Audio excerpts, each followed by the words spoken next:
Hello and welcome to our YouTube channel Omega classes. दोस्तों class 12 का thermodynamics chapter चल रहा है, ठीक है। और उसमें भी चल रहे हैं टाइप्स ऑफ थर्मोडायनेमिक प्रोसेस, है ना, क्लासिफिकेशन ऑफ थर्मोडायनेमिक प्रोसेस। और उसमें हमने पहला प्रोसेस देखा था वो है आइसोथर्मल। कोई भी प्रोसेस में हम क्या देख रहे हैं कि तीन जो स्टेट वेरिएबल्स है पी वी टी, है ना, प्रेशर वॉल्यूम टेम्परेचर, उनमें से कौन सी प्रोसेस में कौन सा वेरिएबल कांस्टेंट होगा और बाकी के दो वेरिएबल चेंज होंगे।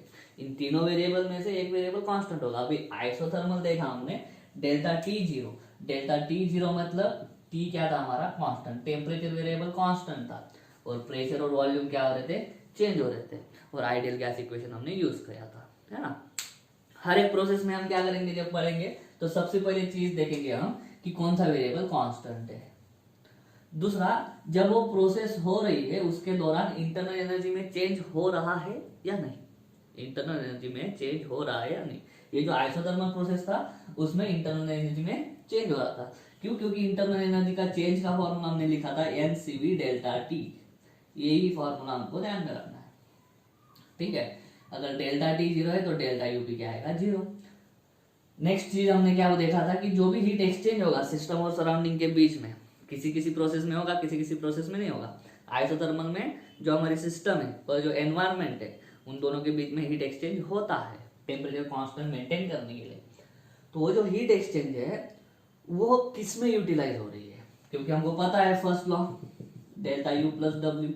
जो हीट एक्सचेंज हुई है वो उसका वर्क डन में कुछ यूटिलाइजेशन हो रहा है क्या, या फिर जो हीट दी है वो हीट कुछ इंटरनल एनर्जी इंक्रीज कर रही है क्या हमारी सिस्टम की। वो सारी चीजें हम पढ़ते हैं। और लास्ट में वर्क डन का फॉर्मूला, वर्क डन का फॉर्मूला क्या है, work done is equal to integration, छोटे से वर्क डन का इंटीग्रेशन, और छोटा सा वर्क डन कितना था, V I to V F P dV. P is pressure, dV is change in volume, expansion या कॉम्प्रेशन, कुछ भी। तो हर एक सिस्टम में, सॉरी हर एक प्रोसेस में हम क्या कर रहे हैं, यही निकाल रहे हैं। आइसोथर्मल के लिए चीज है टेम्परेचर कांस्टेंट, टेम्परेचर कांस्टेंट है इसलिए delta T zero, delta T zero इसलिए delta U zero. First law से डेल्टा यू जीरो डाला तो Q is equal to W, मतलब जो भी हीट एक्सचेंज हुई है वो पूरी की पूरी हीट हमारी सिस्टम किस में यूटिलाइज करेगी, हमारी सिस्टम उसका वर्क करेगी। जो भी एनर्जी लेंगी, 3 जूल एनर्जी लिया तो 3 जूल का वर्क कर देगी, है ना। जो भी एनर्जी लेंगी उसका वर्क कर देगी। कुछ भी एनर्जी जो है, कुछ भी जो हीट है वो इंटरनल एनर्जी इंक्रीज करने में यूटिलाइज नहीं होंगी, क्योंकि इंटरनल एनर्जी इस प्रोसेस में क्या होती है, चेंज जीरो होती है। पहले जो एनर्जी है इंटरनल वही रहेगा और बाद में वर्क डन का फॉर्मूला इस तरह से, और इसके 4 से 5 अलग अलग फॉर्मूले हैं वो आपको पता है। आज जो दो प्रोसेसेस हमको देखनी है, एक है आइसोबारिक एंड दूसरी है आइसोकोरिक। तो तीनों वेरिएबल कांस्टेंट वाली प्रोसेसेस हो जाएगी और बाद में फिर दूसरी प्रोसेसेस देखेंगे, है ना। तो चलिए स्टार्ट करते हैं। सबसे पहले आज का आइसोबारिक। आइसो मतलब कांस्टेंट, सेम। आइसो मतलब कांस्टेंट या सेम। बार किसका यूनिट है, प्रेशर का। तो क्या कांस्टेंट, प्रेशर कांस्टेंट। तो पी वी टी में से प्रेशर कांस्टेंट, ये दोनों भाई अभी चेंज होंगे, वॉल्यूम और टेम्परेचर चेंज होगा, ठीक है, हर एक प्रोसेस में। और एक चीज हम देखते हैं पीवी डायग्राम, ठीक है। पीवी डायग्राम ही हम यूज करेंगे, भले ही यहाँ पे प्रेशर कांस्टेंट है लेकिन हम पीवी डायग्राम ही यूज करते हैं किसी भी प्रोसेस को डिस्क्राइब करने के लिए। तो सबसे पहले यहाँ पे लिखेंगे क्या कांस्टेंट, प्रेशर कांस्टेंट, करेक्ट है। दूसरा, प्रेशर कांस्टेंट इसका मतलब change in pressure zero, change in pressure zero, ठीक है। इतना हो गया। चलो सबसे पहली चीज पीवी डायग्राम बनाओ इसकी। पीवी डायग्राम इसकी बहुत ही ज्यादा सिंपल बनेगी। क्या, इधर वॉल्यूम है इधर प्रेशर है, ठीक है। हाँ, प्रेशर कांस्टेंट वाली प्रोसेस कौन सी, बॉइलिंग ऑफ वाटर हो गया। हम गैस पे पानी रखते हैं उसको बॉईल करते हैं, प्रेशर चेंज होता है क्या, एटमॉस्फेरिक प्रेशर पे उसको हम बॉईल करते हैं। या फिर दूसरी प्रोसेस ले लो, expansion of gas at constant pressure. कैसे, ये पिस्टन है, ये पिस्टन है, ठीक है। यहाँ पे आइडियल गैस भरा पड़ा है और हमने नीचे से हीट दे दी। हीट जैसे देंगे हमारा गैस एक्सपांड होना चाहेगा और हमारा गैस क्या करेगा, ये जो पिस्टन का सरफेस है, पिस्टन का जो लोअर सरफेस है उस पर प्रेशर लगाएगा। लेकिन हमको प्रेशर कांस्टेंट रखना है तो हमको क्या करना पड़ेगा, पिस्टन को जैसे ही हीट चलता रहेगा कंटिन्यू सप्लाई, और जो पहला प्रेशर है 3 बार है, मान लो जैसे ही हीट जाएगी ये प्रेशर बढ़ने का ट्राई करेगा, क्योंकि हमारे गैस के मॉलिक्यूल पिस्टन पे प्रेशर लगाएंगे, अंदर का प्रेशर बढ़ने लग जाएगा, लेकिन हमको प्रेशर कांस्टेंट रखना है। तो धीरे धीरे हमको क्या करना होगा, एकदम स्लो है ना, एकदम स्लो हमको ये पिस्टन ऊपर ऊपर उठाते रहना पड़ेगा, ताकि जो हमारे हीट अंदर का प्रेशर बढ़ा रही है पिस्टन के ऊपर होने वाली मूवमेंट की वजह से अंदर का प्रेशर डाउन होता रहे। जितना ये बढ़ाएगा उतना ऊपर ऊपर करके डाउन कर देंगे, मतलब प्रेशर कांस्टेंट रहेगा।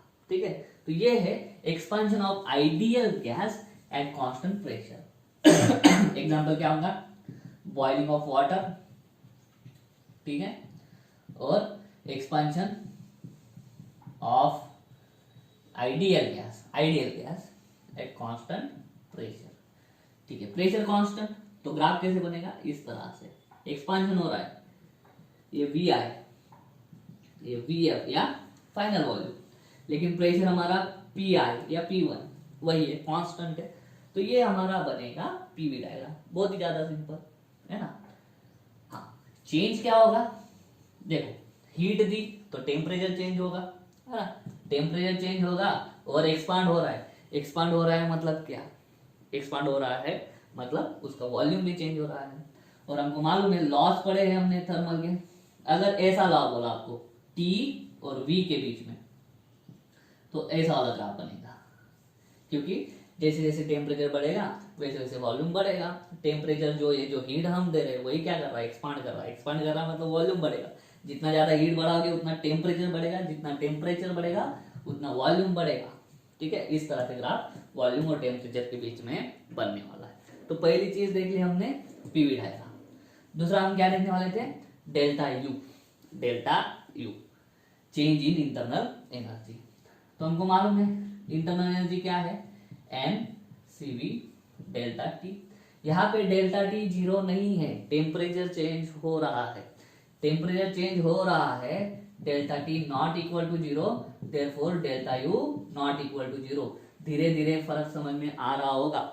आइसोथर्मल में क्या था, डेल्टा टी जीरो था, इसलिए डेल्टा यू भी जीरो था। यहाँ पे टेम्परेचर चेंज हो रहा है, ठीक है, टेम्परेचर एंड वॉल्यूम चेंज, मतलब चेंज इन टेम्परेचर जीरो नहीं है, टेम्परेचर चेंज हो रहा है, तो इसलिए हमारा डेल्टा यू भी जीरो नहीं होगा। ये पहला किस्सा। ठीक है, अब दूसरा वर्क डन। वर्क डन का फॉर्मूला है V1 टू V2, मतलब initial volume to final volume, PdV। Pressure constant, तो कांस्टेंट को बाहर निकाल लो, V1 V2 dV। चलो इंटीग्रेशन dx क्या होता है, इंटीग्रेशन dx होता है x। कैसे, ये कुछ नहीं है, मतलब 1 है, 1 को क्या मैं लिख दूं, x रेस टू 0, और हमको मालूम है x raise to n dx का formula x raise to n plus 1 upon n plus 1, ये हो जाएगा x रेस टू 0 प्लस 1 1 और अपॉन 1 1, तो x आ जाता है। तो इंटीग्रेशन dv क्या होगा, p इंटीग्रेशन dv हो जाएगा v, और ये v1 v2। Therefore work done कितना बना, वर्क डन बना p, उसके बाद में पहले ऊपर का लिमिट बाद में नीचे का लिमिट, ठीक है, v2 माइनस v1, करेक्ट है। ये है हमारा वर्क डन, ये है हमारा वर्क डन। ठीक है, इतना समझ में आ गया। टेम्परेचर चेंज नहीं हो रहा है, मतलब सॉरी टेम्परेचर चेंज हो रहा है, मतलब delta T is equal to not zero. ठीक है, देयरफॉर डेल्टा यू भी नॉट जीरो, ये जीरो नहीं है तो ये भी जीरो नहीं होगा। आइसोथर्मल का भी याद करो, इसको भी अभी कंपैरिजन में पढ़ना पड़ेगा। ठीक है, कंपैरिजन से पढ़ना कभी भी इसको। फर्स्ट लॉ क्या, Q is equal to delta U plus W लिखते हैं, है ना, तो Q is equal to delta U zero है क्या, नहीं, क्या है NCV delta T, NCV delta T plus ये P, ये V2 माइनस V1 को मैं क्या लिख दूं, delta V, change in volume. Delta V मतलब क्या, चेंज इन वॉल्यूम। ठीक है, इसको मैं ऐसा लिख सकता हूँ क्या, PV2 minus PV1, PV2 minus PV1, है ना, ऐसा लिख दिया। और हमको मालूम है क्या, PV is equal to nRT, gas कौन सा है, गैस आइडियल गैस है। ठीक है, और वो ये आइडियल गैस इक्वेशन हमारा ओबे करेगा। इसमें से n और r कांस्टेंट है। ठीक है, तो इसको मैं कैसा लिखूंगा, एन आर कॉन्स्टेंट, V2 कैसे बनेगा, चेंज इन टेम्परेचर T2 की वजह से, minus PV is equal to N R, N और आर तो कॉन्स्टेंट ही है, V1 कैसे बनेगा, T1 की वजह से। ये समझ में आ रहा होगा, ठीक है। यहां से एन आर कॉमन निकाल लो, T2 माइनस T1, ठीक है। तो इसको लिखते हैं वैसा, Q is equal to N C V delta T plus P delta V को क्या लिखूंगा, ये है हमारा पी डेल्टा वी, इसको लिखूंगा N R T2 minus T1। अब ये डेल्टा टी जो है, डेल्टा टी मतलब चेंज इन टेम्परेचर, वो भी है हमारा T2 माइनस T1, वो भी क्या है T2 माइनस T1। तो इसी को क्या लिख दूंगा, therefore Q is equal to, देखो T2 minus T1 common, T2 minus T1 common, NN common, N भी कॉमन, बचा CV plus R, CV plus R, ये समझा। N दोनों इसमें से कॉमन बाहर निकल लिया, T2 माइनस T1 दोनों इसमें से कॉमन बाहर निकल लिया, बीच में बचा ये CV और R। अब ये ऐसा क्यों करा मैंने, वापस class 11, CP minus CV is equal to क्या होता है R, therefore Cp is equal to R plus Cv, class 11 thermal properties है ना। तो Cv प्लस R की जगह पे मैं क्या डाल दूं, Cp, Q is equal to N Cp delta T, T2 minus T1 क्या है, डेल्टा T, घुमाते हो इधर का उधर, डेल्टा T को T2 माइनस T1 लिखो या T2 माइनस T1 को डेल्टा T लिखो, मतलब एक ही है, ठीक है। तो यहाँ पे क्या है, जो हीट सप्लाइड है वो हीट सप्लाइड बाकी की हीट किस में यूज हो जाएंगी, इंटरनल एनर्जी बढ़ाने के लिए, और बाकी की हीट किसके लिए यूज हो जाएगी, पिस्टन को ऊपर मूव करने के लिए, पिस्टन को ऊपर मूव कराने के लिए, क्योंकि हमारा पिस्टन कैसे है, फ्रिक्शनलेस, मासलेस और मूवेबल है ना, ये तीन प्रॉपर्टीज है। कौन मूव करेगा ऊपर, गैस ही मूव करेगा, क्यों, क्योंकि प्रेशर कांस्टेंट रखना है। तो दिख रहा है जो हीट सप्लाई होगी उसकी वजह से टेम्परेचर बढ़ेगा, मान लो हीट सप्लाई करी हमने, हीट क्या करी, सप्लाई करी सिस्टम को, तो मतलब हीट बढ़ गई सिस्टम की। तो हीट बढ़ गई तो सबसे पहले क्या होगा, सबसे पहले गैस का टेम्परेचर बढ़ेगा, टेम्परेचर बढ़ा मतलब टेम्परेचर चेंज होगा, टेम्परेचर चेंज हुआ मतलब इंटरनल एनर्जी चेंज होगी, टेम्परेचर बढ़ा तो इंटरनल एनर्जी भी बढ़ेगी, तो इंटरनल एनर्जी बढ़ाने में बाकी की हीट सप्लाई यूज होगी, और बाकी की हीट बाद में क्या होगा, पिस्टन को ऊपर उठाने में, मतलब वर्क डन करने में बाकी की एनर्जी खर्च होगी। आइसोथर्मल में क्या होता था, पूरी की पूरी एनर्जी वर्क डन, पूरी की पूरी हीट जो है वो वर्क में खर्च होती थी।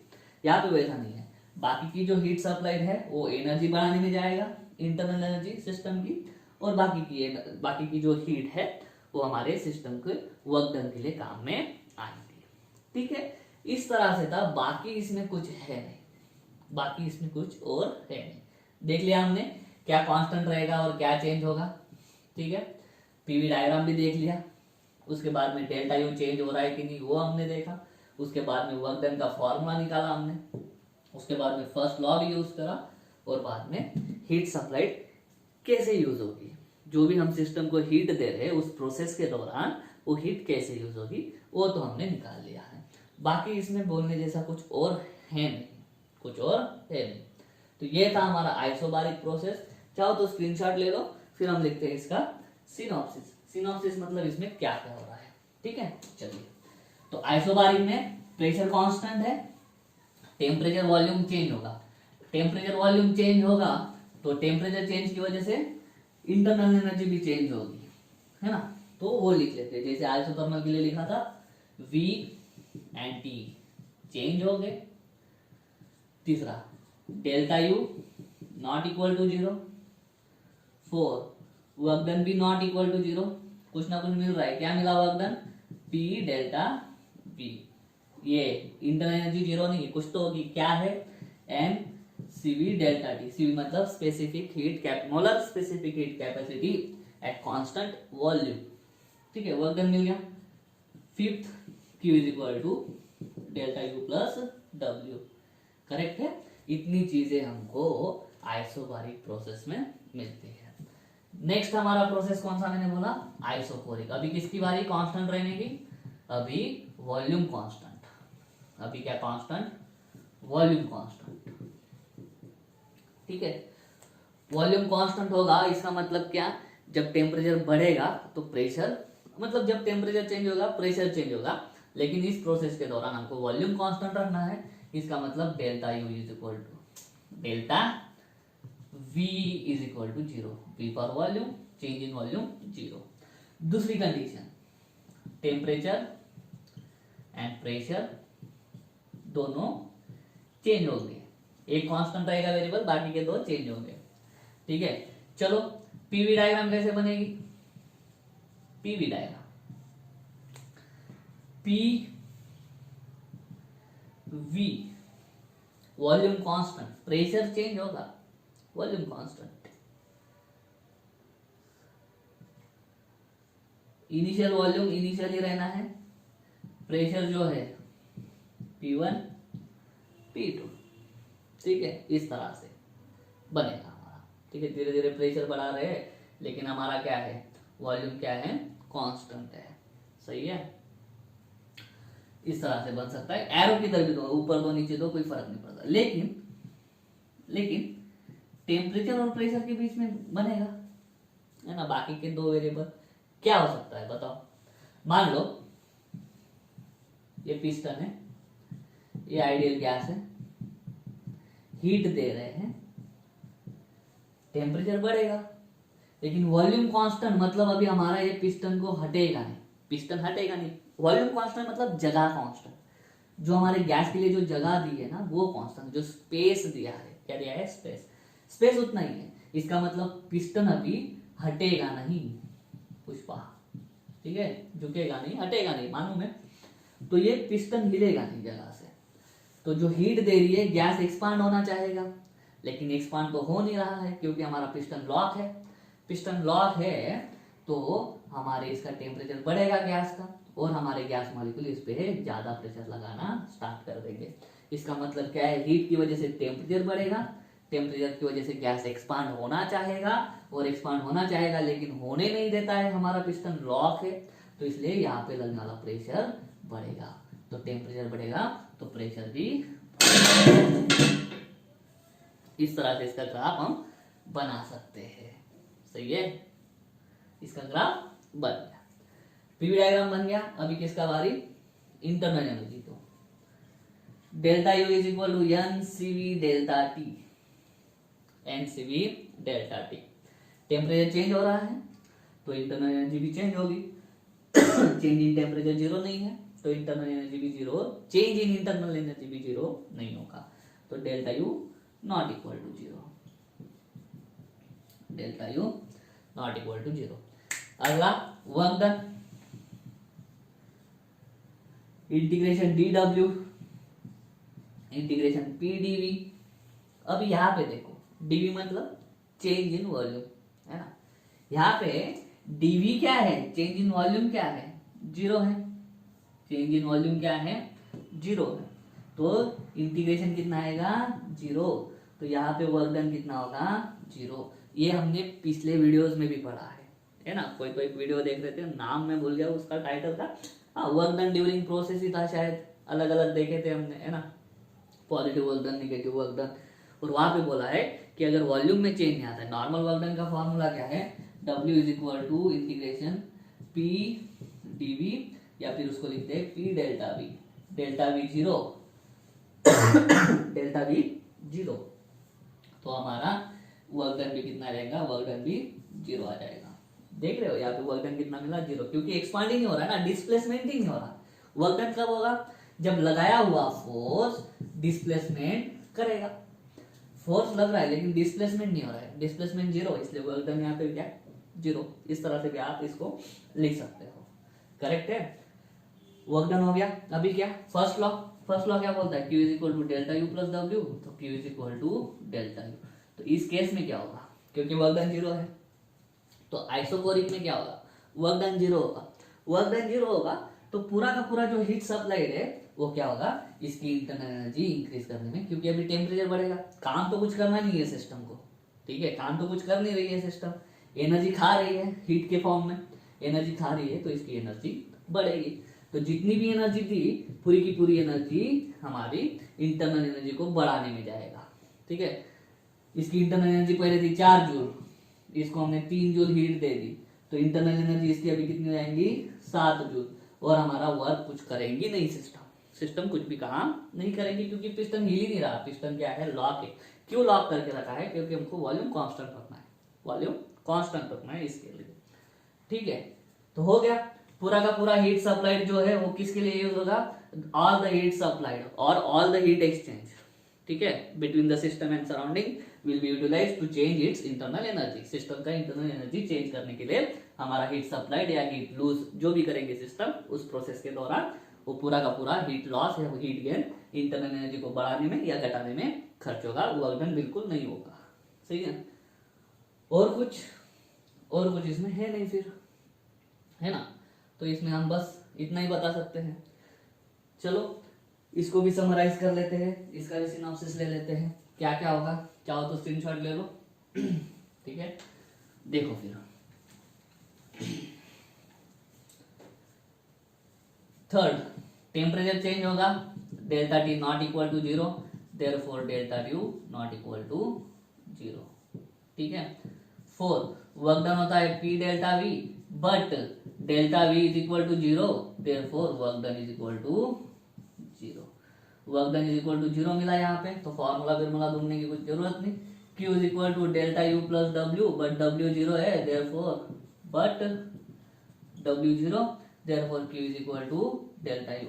पूरी की पूरी हीट जो है वो इंटरनल एनर्जी बढ़ाने में खर्च हो जाएंगी। इस तरह से आप क्या कर सकते हो, इस तरह से आप तीनों प्रोसेस आइसोथर्मल, आइसोबारिक और आइसोकोरिक एक पेपर पे 3 कॉलम बना सकते हो, और उनके छोटी छोटी चीजें जो है वो आप लिख सकते हो ताकि आपके ध्यान में रहे।